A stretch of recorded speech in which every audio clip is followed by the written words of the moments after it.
En China, que fue donde surgió y se expandió luego a todo el mundo, la epidemia viene bajando los ritmos de contagios desde estos días de febrero. Según información difundida por la agencia AFP, en otras partes del mundo, la neumonía viral, que es el coronavirus, se aceleró el lunes, con balances con fuerte alza en Corea del Sur y en Irán, además de la irrupción en Europa a través de Italia.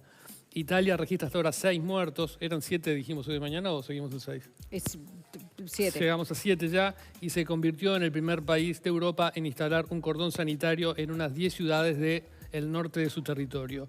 Los expertos constataron que las personas contaminadas que no presentan síntomas graves tienen un tiempo de curación de unas 2 semanas y que los gravemente afectados se recuperan en un plazo de 3 a 6 semanas, dijo la OMS. Bien, y vamos a ver qué implica una eventual pandemia, qué es lo que puede pasar con esta enfermedad, si esto ocurre, si llega a nuestro país. Y bueno, yo les decía hoy, por ejemplo, en el diario El País, que estaban hablando también de la conectividad, como decías tú hoy, Leo. Henry Albornoz, presidente de la Sociedad Uruguaya de Infectología Clínica, hablaba de esta conectividad que con China no es tan común. Sin embargo, decíamos ayer, hubo todo un protocolo, un operativo en el puerto por un barco pesquero chino. Finalmente se descartó, no tiene la enfermedad.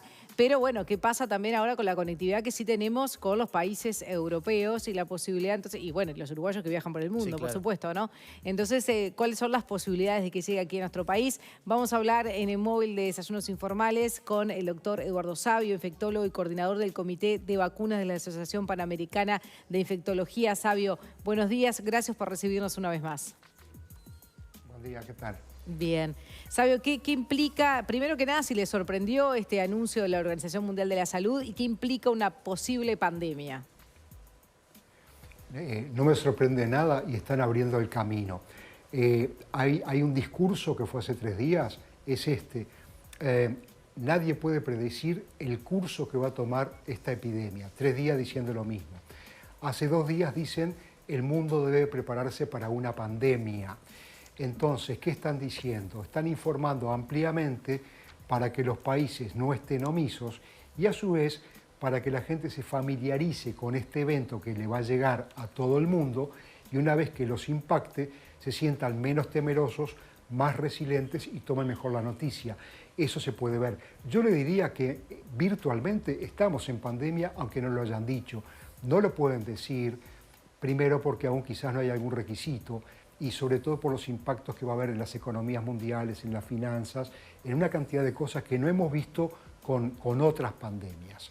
Pero virtualmente lo estamos. Claro, ¿y qué va a cambiar de lo virtual a lo efectivo de alguna manera cuando se anuncie cuando finalmente se declare una pandemia? Bueno, va a pasar lo que te están diciendo ahora subliminalmente. Todos los protocolos de cada país tienen que estar funcionantes y activos. Los equipos de protección personal del trabajador de la salud tienen que estar disponibles. Los que más enferman y más mueren son los médicos, las enfermeras y la gente de laboratorio. Quiere decir que si nosotros no nos protegemos muy bien con ropas especiales, etcétera, después no podemos atender la de todos los días, la diabetes, el infarto, etcétera. Ahora, tampoco hay que entrar en pánico ni mucho menos. ¿Qué es lo que pasa con esta enfermedad? Se transmite mucho y ampliamente, como está pasando en el norte de Italia y otros lugares. Pero la mortalidad, si vos la mirás, no es tan elevada, ni dentro de China ni fuera de China. Se transmite mucho, pero mata poco. Y te voy a decir una cosa más. Ahora en los Estados Unidos estamos en plena temporada de gripe y en esta temporada de gripe en los Estados Unidos han infectado 119 millones de norteamericanos y han muerto 10 millones. Quiere decir que el impacto de la vieja y conocida gripe es mucho mayor del que tiene el COVID-19. Claro. ¿No? Y de hecho, a nosotros como uruguayos, ¿qué nos afectaría más? ¿El sarampión en Brasil, el dengue en Argentina o el coronavirus en el resto del mundo? Son las 3 cosas, porque sarampión tú podés tener, pero como es completamente prevenible por vacunas, si tú tenés 95% de población cubierta, no va a entrar. Sarampión, entre comillas, es un problema, pero lo menos malo, porque lo cubrimos con vacunas. Dengue hemos tenido muy poco y es un viejo conocido y hemos trabajado años en los planes de contingencia que están hiperactualizados. Todos saben lo que tienen que hacer.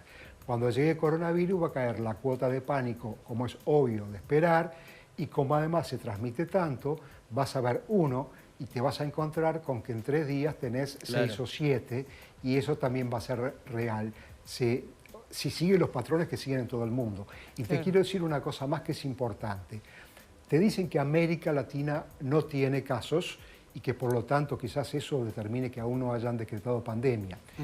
El hecho de que no haya evidencia de casos en América Latina no es evidencia de que no los haya.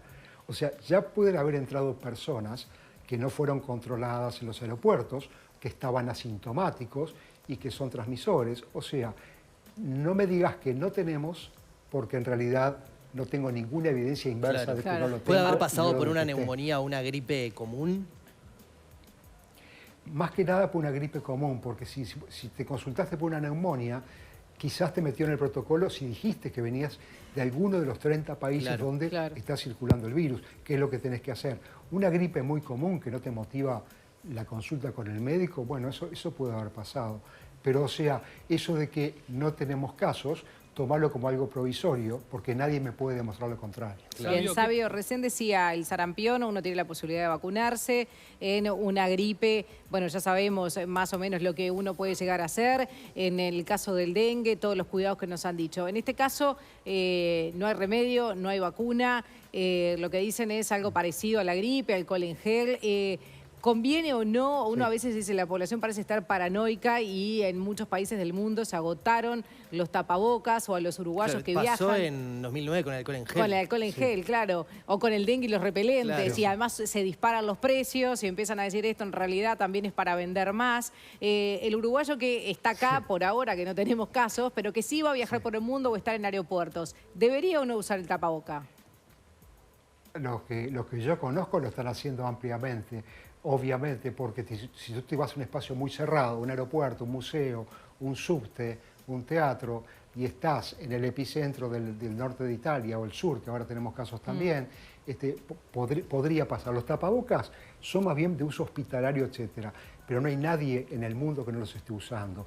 Y el alcohol gel es muy importante porque vos tosés, expelés el coronavirus y queda en la superficie depositados. Si tú tocas con tu mano y después te lo llevas a la boca o a la nariz, te podés infectar. Lo que tenés que hacer es, si vas a toser o estornudar, tapar con el codo el estornudo para no dispersar, o tomar una toalla de papel que siempre tenés en el bolsillo, tosés allí, lo plegás y lo tirás a un recipiente con tapa, y si no lo tenés, al bolsillo hasta que lo encuentres. Pero esas medidas son favorecedoras para todo, para gripe, para lo que venga, para no transmitir a la población. Y el lavado frecuente de manos con alcohol gel, por lo que te dije, es muy importante. Y le voy a agregar un ingrediente nuevo que están manejando. Se ha demostrado la presencia del SARS-2 coronavirus, que así se llama, en materias fecales de muchísimos pacientes. Mira. Entonces se hipotetiza si no podría ser también la transmisión por vía fecal oral, y eso explicaría que en el crucero que estuvo en Yokohama, en cuarentena, donde enfermaron sorprendentemente 600 pasajeros, es un patrón que se parece más a la transmisión fecal por el norovirus que contamina comidas, como se ve en casi todos no, en algunos cruceros, que a la transmisión por vía oral. O sea que ahora lo que se ve es, ¿esto es solo transmisión respiratoria o hay transmisión fecal oral por manos contaminadas hacia los alimentos? Es otra puerta de entrada, por eso lávate las manos. Sabio, ¿qué le aconseja a gente que tiene previsto viajar a países que tienen alto índice de gente infectada, China, Corea, Italia? ¿Deberían viajar? ¿Deberían tomar precauciones? Sinceramente, nadie en su sano juicio va a ir a meterse en el epicentro de una epidemia.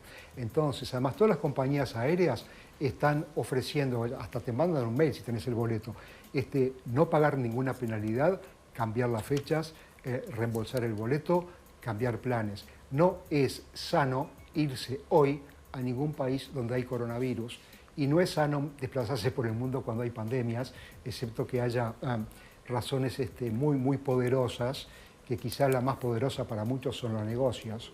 y no los afectos o lo que sea, Claro. ¿no? Incluso Pero, para ¿quién va pacientes a que ir a están fuera del China grupo de riesgo. hoy? Para todos. Digamos, los niños y los jóvenes al parecer no enferman tanto. El impacto mayor es a los 47 años y las pocas personas que mueren en general son mayores de 80 y con comorbilidades importantes. Eso lo sabemos. Pero ¿qué necesidad tenés de pasar un mal momento, de llegar a un país, no saber si vas a volver, si no volvés? Y además hoy día en Europa, en todos los controles que te hacen en los aeropuertos de fiebre, tú tenés 37.3 afuera y a la cuarentena. ¿Quién no tiene 37.3? Por cualquier motivo. Tú me tomás la fiebre. Claro, Ahora yo tengo cuando llevo acá en 36, bicicleta, ¿entendés? Y no me voy a cuarentenar porque sí. Así No, que llegar a meterte en una mirar el cuarentena. mundo, sí, mirate el mundo con videitos y cuando esto Está bien. pase, viaja de vuelta. ¿no? Sabio, Ahora. Es otra- una opinión personal, ¿no? Está bien. Sí. No, me quedó una duda de algo que dijo. Dijo 119 millones, o yo entendí mal capaz, 119 millones de Sí. enfermos de gripe tradicional en Estados Unidos, Literal. 10 tal millones cual, de sí. muertos. ¿Casi 10% de Sí. muertos la gripe tradicional en Estados Unidos? Sí, en la gripe tradicional. Estados Unidos tiene un magnífico sistema de salud, pero muy pocos acceden. Tú estás en Medicare y pagás hasta el último suspiro que emitís. Para pagar una vacuna de influenza, ya no te digo neumococo, no todos lo pueden hacer. Si a eso le sumás los antivacunas y los que no tienen interés, en una población tan grande, es obvio que esas cifras que te dije son completamente reales. Una cosa es vivir en el primer mundo y otra cosa es vacunarse gratis, como hacemos nosotros, por suerte. Brutales las cifras, impresionante. Impresionante. Eduardo Sabio, muchísimas gracias Reales. por toda la información. Bueno, un gusto estar con ustedes. Igualmente, Hasta pronto. buena jornada. Chao. Hasta luego. Bueno, nosotros nos tenemos que ir con toda esta información.